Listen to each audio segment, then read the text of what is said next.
শক্তিশালী শারীরিক গঠন কিভাবে পাওয়া যায়, শক্তিশালী পা কিভাবে বানাবেন, শক্তিশালী ব্রেন কিভাবে বানাবেন, শক্ত হাত কিভাবে তৈরি করবেন, আপনার স্ট্যামিনা কিভাবে বাড়াবেন, এই সব কিছু কিভাবে অর্জন করা যায় আপনারাই বলুন। এক্সারসাইজ, সঠিক খাওয়া, অঙ্কে আরও ভালো কিভাবে করবেন, অনুশীলন, খেলাধুলায় আরও ভালো কিভাবে করতে পারবেন, আরও খেলতে হবে, আরও শিখতে হবে, অনুশীলন করতে হবে। কিন্তু মজার কথা হলো আপনার পা কিন্তু আগে থেকেই আছে, শুধু যথেষ্ট শক্ত না এই আর কি, কিন্তু আছে তো, বেশি শক্তিশালী না এই যা, কিন্তু পা আছে। এমন না যে আপনার পা বানিয়ে নিতে হবে আগে, তাই না?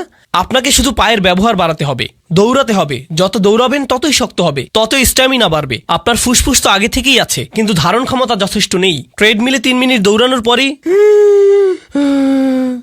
তাই না? এমন না যে ফুসফুস নেই, আপনার তো আছে, কিন্তু যথেষ্ট ব্যায়াম করেননি বলে কি হয়নি, শক্তিশালী হয়নি।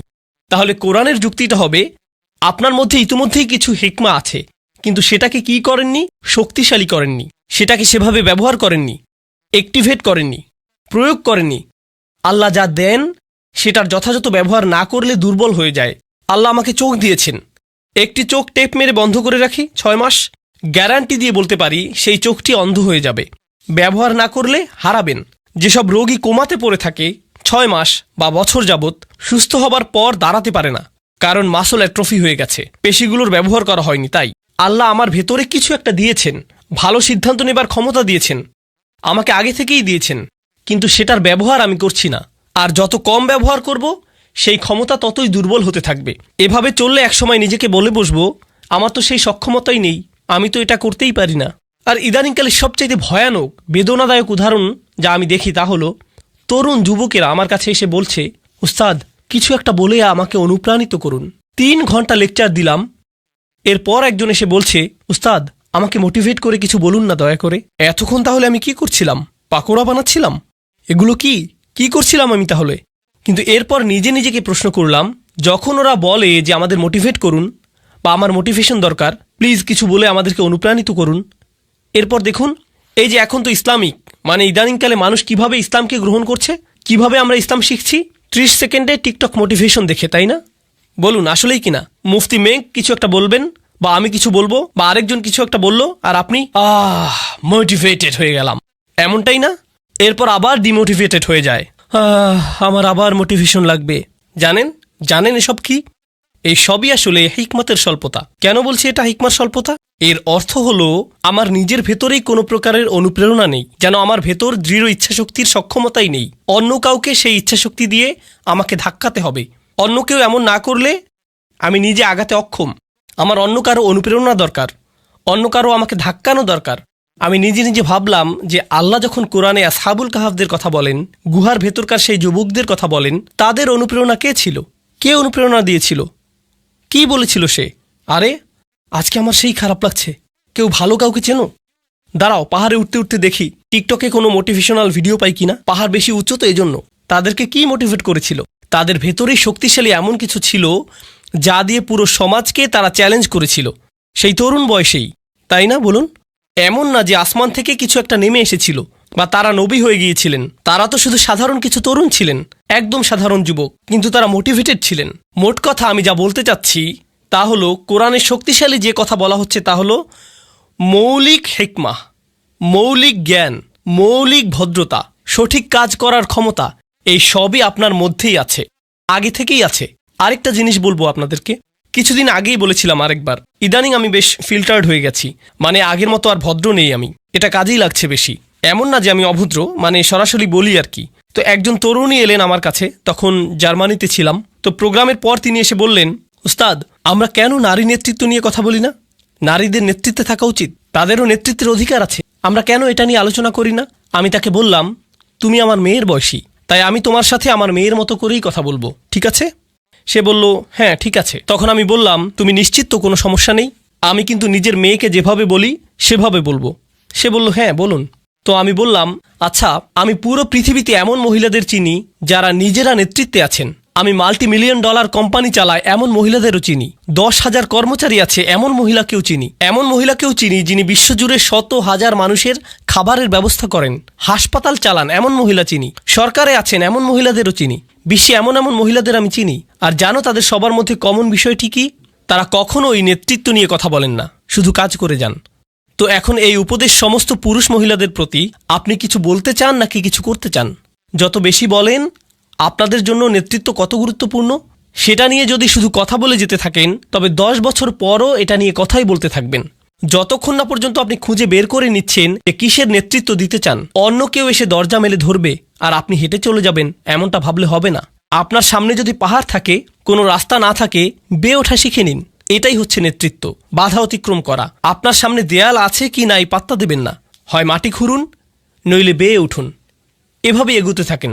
এই মানসিকতা যে কেউই সাহায্য করতে আসবে না, আপনার মধ্যেই সক্ষমতা আছে, আপনার মাঝেই আছে। তো আমাদের শক্তিমত্তার নতুন মানসিকতা তৈরি হবে। আচ্ছা, এই যে হিকমার ধারণা নিয়ে বলছিলাম, আপনাদের বলেছিলাম যে হিকমা এসেছে হুকুম থেকে, অর্থ হলো চোয়াল, মনে আছে? মানে কারো হিকমা আছে মানে তার প্রবল ইচ্ছা শক্তি আছে, তার ইচ্ছে শক্তিশালী। কোনো বিষয়ে সিদ্ধান্ত নিয়ে ফেললে সেটাই চূড়ান্ত। এখন কিভাবে হিকমার স্বল্পতা আমাদের ক্ষতি করছে, হারিয়ে দিয়েছে কিভাবে, সেটার একটা উদাহরণ দিই। তা হলো মানুষ নিজের উদ্দেশ্যকে বারবার সন্দেহ করে। উস্তাদ, আমি নামাজ পড়ি, কিন্তু আসলেই আল্লাহর জন্য নামাজ পড়ি কিনা সন্দেহ হচ্ছে। কেন এত সন্দেহ? জানি না আসলে। এই যে আমাদের নিয়তে সমস্যা হতে পারে। আপনাদের নিয়ত এত দুর্বল কেন? আপনাদের নিয়তে কি সমস্যা? এখানে কেন এসেছেন? আসলে আমি তো কিছু শিখতে এসেছি, কিন্তু এখানে এসে আনন্দও পেয়েছি, হেসেছি। এখন আমি কি এখানে কৌতুক উপভোগ করতে এসেছি নাকি আল্লাহর জন্য এসেছি? আমি কি আল্লাহর জন্য হেসেছিলাম নাকি হাসির কৌতুক করেছিলেন শুধুমাত্র এজন্যই মজা পেয়ে হেসেছি? তাই জানি না নিয়ত নষ্ট হলো নাকি। আরে ভাই চুপ, নিজেকে আর নির্যাতন করবেন না, ইচ্ছে শক্তিটা একটু বাড়ান। কি করছেন সেটা নিয়ে স্পষ্ট আছেন তো? একবার নিজের কাছে স্পষ্ট হলে বারবার সন্দেহ করা বাদ দিন। ইসলামে আমরা এভাবে ওসিডি ডেভেলপ করে ফেলেছি, সারাক্ষণ নিজের নিয়ত বিশুদ্ধ আছে কিনা তা নিয়ে সন্দেহ করি। তাছাড়া শুনে রাখুন, নিয়ত বিশুদ্ধ না হলে সেটা আপনি টের পাবেন, খুব ভালো করেই টের পাবেন। বারবার নিজেকে প্রশ্ন করতে হবে না, নিয়ত ঠিক আছে তো? এমন করা লাগবে না আপনার। নিজেই বুঝে যাবেন, বুঝতে পারবেন কোনো একটা সমস্যা হয়েছে। আপনি বুঝবেন যে মূল্যহীন জিনিসের পেছনে ছুটছেন, অন্যের বাহবা খুঁজছেন, মানুষের অ্যাটেনশন খুঁজে বেড়াচ্ছেন, মর্যাদার পেছনে ঘুরছেন। আপনি বুঝতে পারবেন, নিজে নিজেই বুঝবেন। তো যাই হোক, আজকের আলোচনা শেষ করি। তো আমরা দুজন মানুষ নিয়ে কথা বলবো, একজন হলেন নবী আর একজন নবী নন, কিন্তু দুজনের মধ্যে একটা জিনিস মিল আছে, আপনাদেরকে সেটা দেখাবো। কারণ এখন হতে আমরা শুধু তাত্ত্বিক হিকমার কথা বলবো না, বরং কোরআনের কোথায় কোথায় হিকমার কথা আছে সেগুলো দেখব। তো সর্বপ্রথম আমরা দেখব দাউদ আলাইহিস সালামের ঘটনাতে। কোরআনের এখানে আপনারা পাবেন, আপনাদের অনেকের ফোনেই কোরআন অ্যাপ আছে, সেখানে খুলে দেখতে পারেন ইনশাআল্লাহ। আমিও খুলছি, এখান থেকেই আপনাদের সাথে পড়ছি, ঠিক আছে? তো এটা হলো সূরা নাম্বার 38 সদ, আয়াত নাম্বার 17। আচ্ছা, উসবির আলামা ইয়াকুলুন আযকুর আবদানা দাউদ জাল ঈদ ইন্নাহু আওয়াব। এখানে বলছে ধৈর্য ধরুন। নবীকে বলা হচ্ছে যে তারা যা কিছুই বলে সেগুলোর উপর ধৈর্য ধরুন, আর আমার বান্দা দাউদের কথা স্মরণ করুন। তার ছিল ক্ষমতা, তার প্রচণ্ড ক্ষমতা ছিল, বারবার আল্লাহর কাছে ফিরে আসতো। ইন্নাহু আওয়াব ইন্না সাখারনাল জিবালা মাহু, আমি তার জন্য পাহাড় পর্বতসমূহকে বশীভূত করেছিলাম। ইউসাব্বিহনা বিল আশিয়ি ওয়াল ইশরাক, তারা আল্লাহর গুণগান করত, মানে পর্বতরাও তার সাথে রাত আর দিনের বেলা আল্লাহর প্রশংসা করত। অত্তয়রা মাহশুরত, আর পাখিরাও তার চারপাশে ভিড় জমাত। কুল্লুল্লাহু আওয়াব, তারা বারবার তার কাছে ফিরে আসত।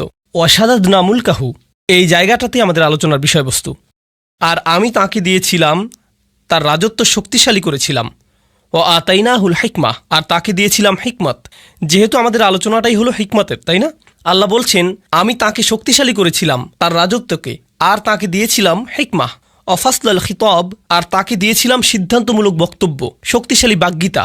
আচ্ছা, এখন যখন আল্লাহ বললেন যে তিনি তাকে হিকমা দিয়েছেন, তাই তিনি এখন তার ব্যাপারে একটা ঘটনা জানাবেন। পুরো ঘটনার বিস্তারিত আলোচনায় যাব না, সংক্ষেপে শুধু বলবো দাউদ আলাইহিস সালাম তার কক্ষে ছিলেন। আল্লাহ বলেন ওয়াহাল আতাকা নাবাউল খসম, আপনার কাছে বিবাদকারী লোকদের খবর এসেছে কি?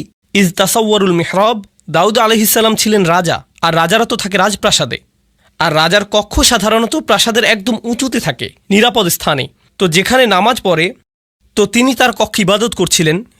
মিহরাব হলো ঘরের সেই কোণার অংশ যেটা একটু আড়াল, যেখানে নামাজ পড়ে। তিনি ইবাদত শেষে পেছনে ফিরেই দেখলেন তার ঘরে কয়েকজন মানুষ। চিন্তা করুন তো, তার নিজের শোবার ঘরে, একদম ভেতরের ঘরে ঢুকে গেছে তারা। তাহলে কল্পনা করতে পারেন, এই যে আমাদের আমেরিকায় হোয়াইট হাউস আছে, তাই না? আর এই হোয়াইট হাউসে তো নিরাপত্তার অতিরিক্ত অনেকগুলো স্তর আছে। ছাদের ওপর স্নাইপার আছে, সিকিউরিটি গার্ড আছে, কুকুর আছে, এই সমস্ত কিছুই আছে ওখানে, তাই না? আর একদম ভেতরে আছে প্রেসিডেন্টের বাসভবন। তো প্রেসিডেন্ট ধরুন বাথরুম থেকে বের হয়ে দেখলেন সেখানে 6 জন বসে আছে, প্রেসিডেন্ট সাহেব, আমাদের একটা প্রশ্ন আছে, মানে কেউ যদি নিরাপত্তার এতগুলো স্তর পেরিয়ে আসে তবে এটার মানে কি হবে? হত্যা করতে এসেছে, তাই না? মানে তো এটাই। কিভাবে তারা এতগুলো নিরাপত্তা স্তর পেরিয়ে একদম বেডরুমে এসে উপস্থিত হয়? বুঝতেই পারছেন। তো তিনি ফিরে দেখলেন এতগুলো মানুষ। ইদ দাখালু আলা দাউদ, তারা মিহরাবে দাউদের কাছে এলো। ফাফাজি আমিন হুম, তিনি তাদের দেখে ভয় পেয়েছিলেন, হতবাক হয়ে গিয়েছিলেন, কি হচ্ছে এখানে, তাই না? তাছাড়া দেখুন, দাউদ আলাইহিসসালাম কিন্তু শুধু রাজাই ছিলেন না, তিনি সামরিক নেতাও ছিলেন। আর সামরিক নেতাদের কিন্তু শত্রু থাকে, আর তাই তারা যদি তাদের ব্যক্তিগত স্থানে কাউকে দেখতে পায় তবে বুঝে ফেলে যে এখানে হত্যার চেষ্টা হবে। তো তারা বলল, লা তাখফ খসমানা বাগা বাদুনা আলা বাদ। আরে না না না, ভয় পাবেন না, আমাদের শুধু একটি সমস্যা হয়েছে, আমরা তো শুধু আপনার পরামর্শ চাই।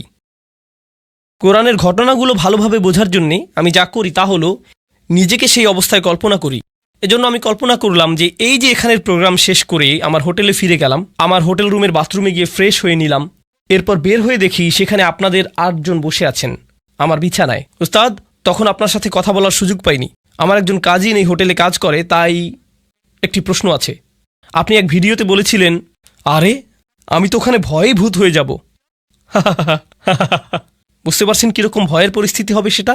আর সেই অবস্থায় আমি কি ভাবছি, আপনাদের উত্তর দেব নাকি রুম থেকে বের করে দেব, পুলিশ ডাকবো নাকি নিজে দৌড়ে পালাবো? আমার মাথায় যেই জিনিসটি কখনই আসবে না তা হলো, আরে আরে আরামে বসুন, হ্যাঁ সুন্দর, নিজের ঘর মনে করেই বসুন না আপনারা, কোনো সমস্যা নেই। কি খাবেন, চা নাকি কফি? হ্যাঁ ওখানে বসুন, জুতো ওখানে, হ্যাঁ সুন্দর। অলা তুস্তিত ওয়াউহদিনা ইলা সাওয়া আস-সিরাত। তো তারা বলল, আপনি কি আমাদের মধ্যে বিচার করে দেবেন? ভুল উত্তর দেবেন না কিন্তু, এমনটাই তারা বলল। লা তুস্তিত, আজে বাজে উত্তর দেবেন না। এরপর বলল, আমাদের সঠিক পথ দেখান। ইনি হলো আমার ভাই, তার 99টি ভেড়া আছে, আমার আছে একটি। ফাকল আকফিলনিহা, আর সে বলছে তোমার ভেড়াটিও আমাকে দিয়ে দাও। ও আজ্জানি ফিল খিতব, আর সে আমার সাথে চিৎকার চেঁচামেচি করে, ভয় দেখায়, ধমকিয়ে কথা বলে। আজ্জা মানে কারো উপরে ক্ষমতা থাকা, মানে সে নিজের ক্ষমতা প্রয়োগ করে। 99টি ভেড়া মানে সে বেশি ধনী, মানে তার বেশি চাকর বাকর আছে, প্রভাব প্রতিপত্তি আছে। সেই প্রভাব খাটিয়ে সে আমার সাথে বাজে ব্যবহার করে, বলে তোমার ভেড়া দিয়ে দাও। আরে দাও না, কি করবে তুমি ওটা দিয়ে? ভেড়ার ব্যবসা করতে জানলে তোমার শুধু একটি থাকতো না, বুঝতে পারছো? তাই আমাকে দিয়ে দাও, সেটাই ভালো হবে। সে এভাবেই আমাকে ধমকাধমকি করে। ওটা বাদ দেন, আপনাদের এটার নতুন ভার্সন বোঝাচ্ছি। কারণ কিছুদিন আগে আমি পাকিস্তান থেকে এসেছি, সেখানে এমন দেখেছি কিছু মানুষ আছে যে বড় বড় হাউজিং কমপ্লেক্স তৈরি করে, তাই না? হাউজিং কমিউনিটি, অ্যাপার্টমেন্ট কমপ্লেক্স ইত্যাদি, মানে ডিএইচএ, ডিওএইচএস এরকম আর কি। তারা দেখা যায় 5000 বাড়ি বানাবে। এসব কমিউনিটির বড় দেয়াল থাকবে, বড় গেট থাকবে, অনেক সিকিউরিটি গার্ড থাকবে। আপনি এর বাইরে থাকেন, তার মানে কি, রাস্তায় গেলে সাইকেল ওদিকে যায়, রিক্সা ওদিকে যায়, বাস চলে যায় ওদিক দিয়ে, ট্রাক আরেক দিক দিয়ে। বাহিরের হাইওয়ে এমনই তো, তাই না? মানে সত্যি সত্যি ফ্রিওয়ে। ঠিক এই শব্দের প্রকৃত অর্থ আমি এখানে বুঝেছিলাম, একদম ফ্রি, যেভাবে ইচ্ছা যাও, ফ্রিওয়ে। কিন্তু তাদের গেট দিয়ে ঢুকলে হঠাৎ দেখবেন আপনি বিদেশে চলে এসেছেন। রাস্তাগুলো পরিষ্কার, সবকিছুই শান্ত, নিয়মতান্ত্রিক, সবাই ট্রাফিক আইন মেনে চলছে, মল আছে ভালো ভালো, মানুষগুলো মনে করছে তারা খুব ইংরেজি পারে, আরও কত কিছু। আমি তাদের কিছু রেস্টুরেন্টে গিয়েছিলাম, তারা কোন জিনিসকে ইংরেজি মনে করে সেটা দেখতে। দোস্ত, হোয়াট দ্য হেল ইয়া, মানে কি যে মজা লাগে, খাবারের চাইতেও বেশি মজা এগুলো শুনতে। আচ্ছা, তো কোরআনে ফিরে যাই। তো তারা যা করে তা হলো এসব হাউজিং সোসাইটি বানায়, কিন্তু তার মধ্যখানে একজন থাকে খুবই পুরনো জীর্ণশীর্ণ একটা বাসা নিয়ে। সে এটা বিক্রি করবেই না, তার জমি বিক্রি করার কোনো ইচ্ছেই নেই। তারা তখন কি করে জানেন? তার আশেপাশে সমস্ত জায়গায় বিল্ডিং তুলে দেয়, এমনকি ঘর থেকেও বেরোতে পারে না, কোনো রাস্তা নেই, কিছুই না, ঢুকতেও পারে না। তার একটাই পথ থাকে, বিক্রি করে দেয়া। কারণ তারা ওখানে পুরো জায়গা নিয়ে একটি শপিং মল বানাবে।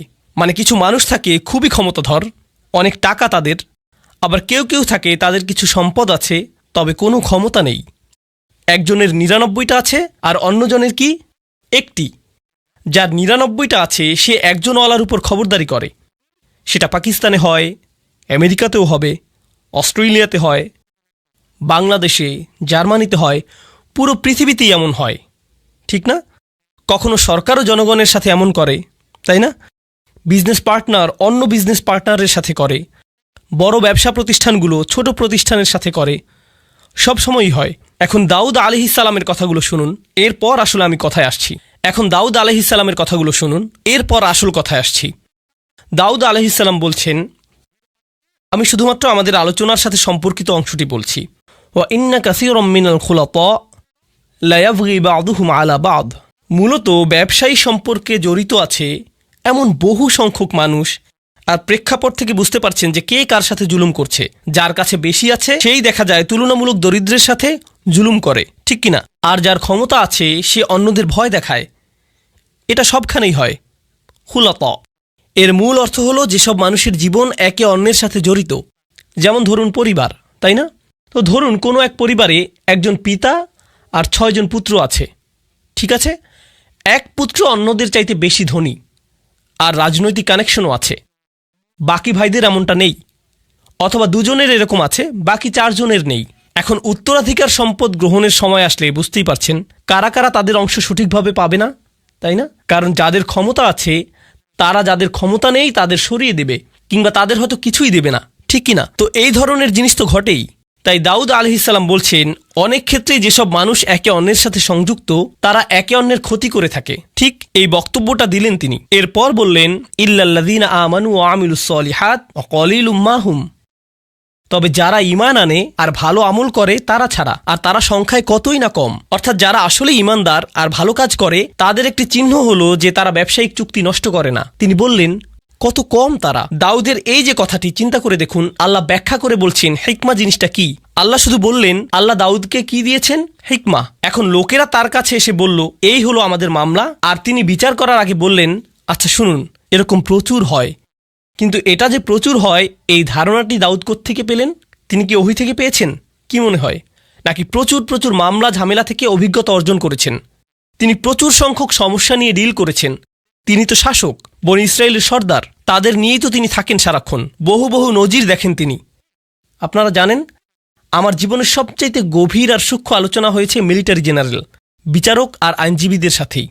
এসব লোক থেকে আপনি অনেক শিখতে পারবেন। যেমন তাদের জিজ্ঞেস করলাম, তো আপনি এই বেঞ্চে 50 বছর যাবৎ কাজ করে কি শিখেছেন? তারা বলেন, মাত্র 30 মিনিটের আলোচনায় তা আপনি শিখতে পারবেন না। আমি বললাম, শুরু তো সবখানেই থাকে, আগে শুরু তো করি, কিছু একটা অন্তত বলুন।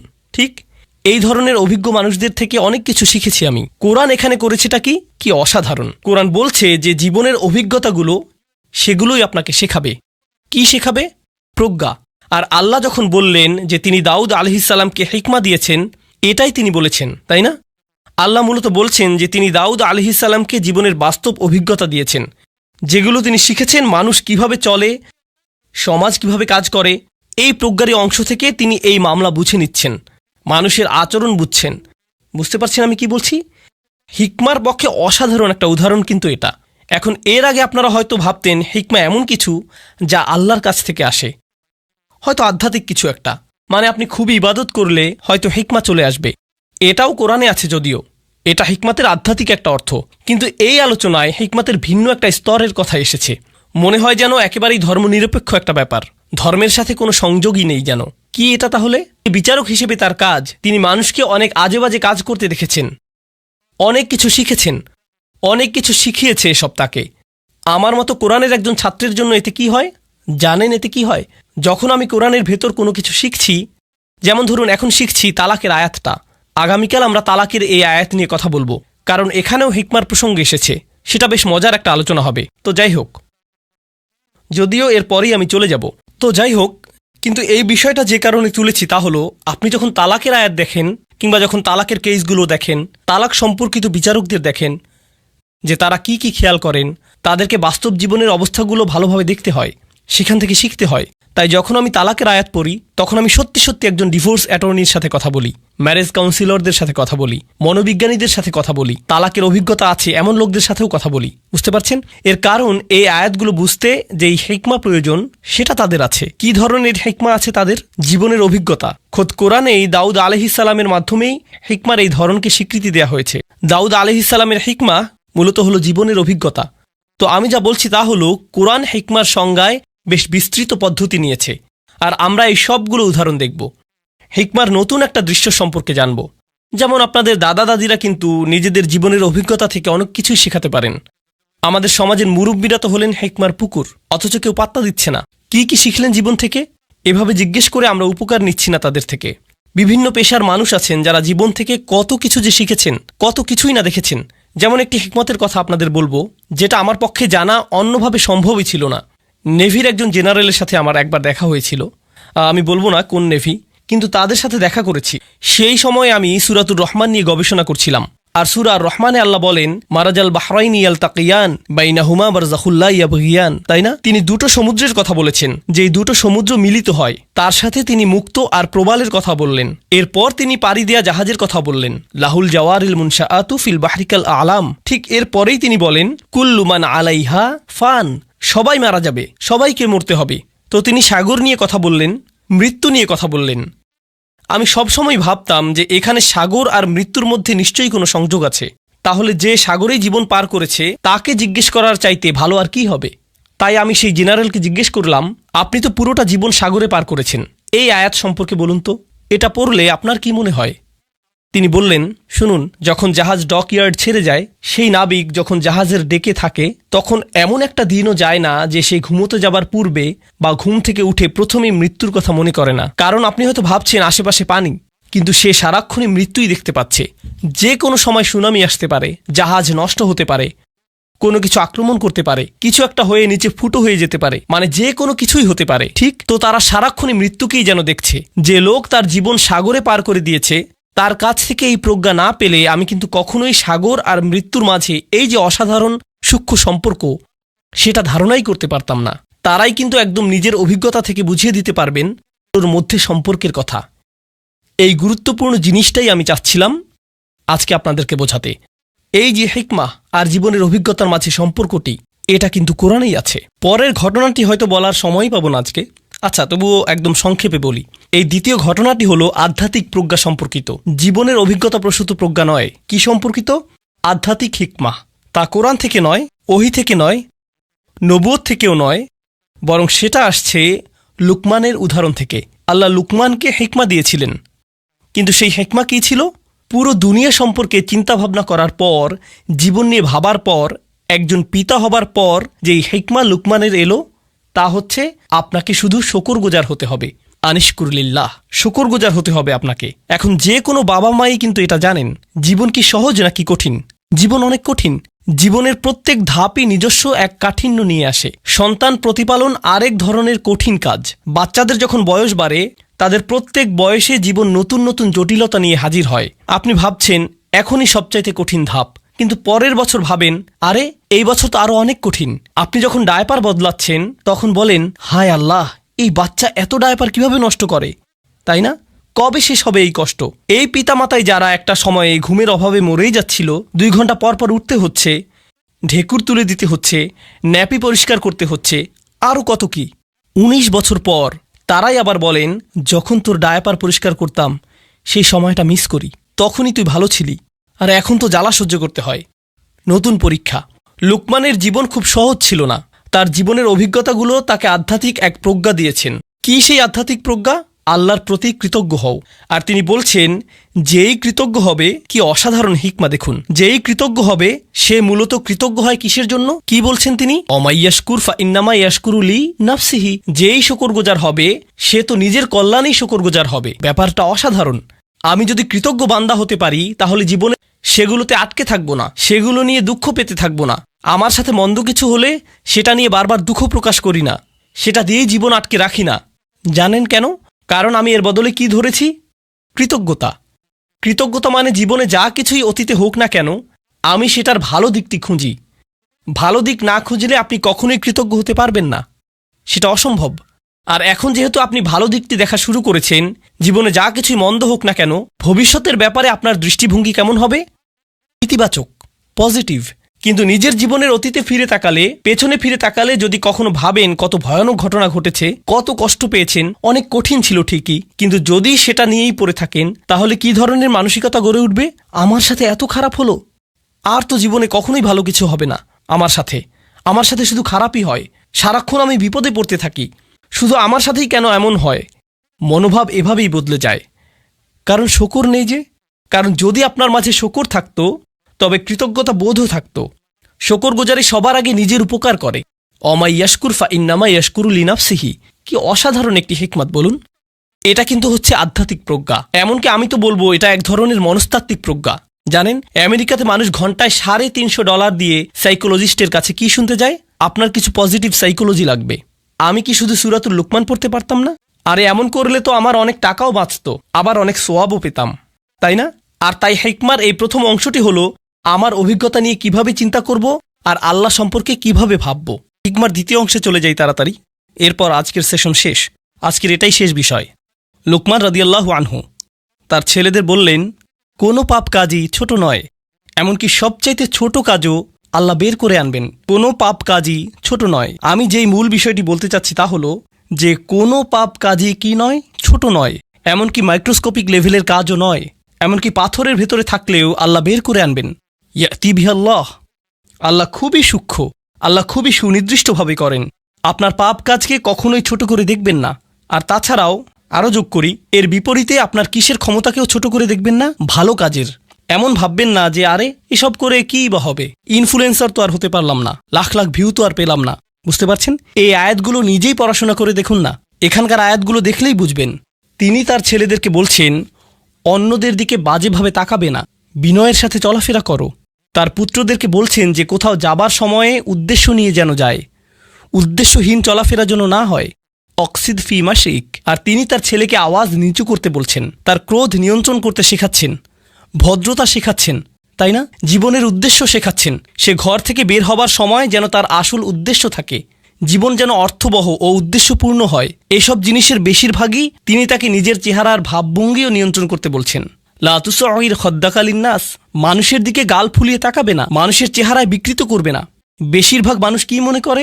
এগুলো ছোট ব্যাপার নাকি বড় ব্যাপার? ছোট বিষয় মনে করে। হজ হলো বড় ব্যাপার, হারাম বিশাল ব্যাপার। বড় কোনো ইবাদত করলে সেটা বড় পুণ্যের কাজ হবে, কিন্তু অন্যের দিকে মন্দভাবে তাকানো, এটা তো ছোট্ট বিষয়, কিছুই না। আর এই যে প্রজ্ঞা, তার থেকে কি নিজের ছেলেদেরকে শিখিয়েছেন? সবচাইতে ক্ষুদ্র জিনিসকেও ছোট করে দেখো না। এরপর তিনি উদাহরণ দিলেন এমন সব কাজের সেগুলো মানুষ ছোট মনে করে, কিন্তু আসলে সেগুলো বিশাল কিছু।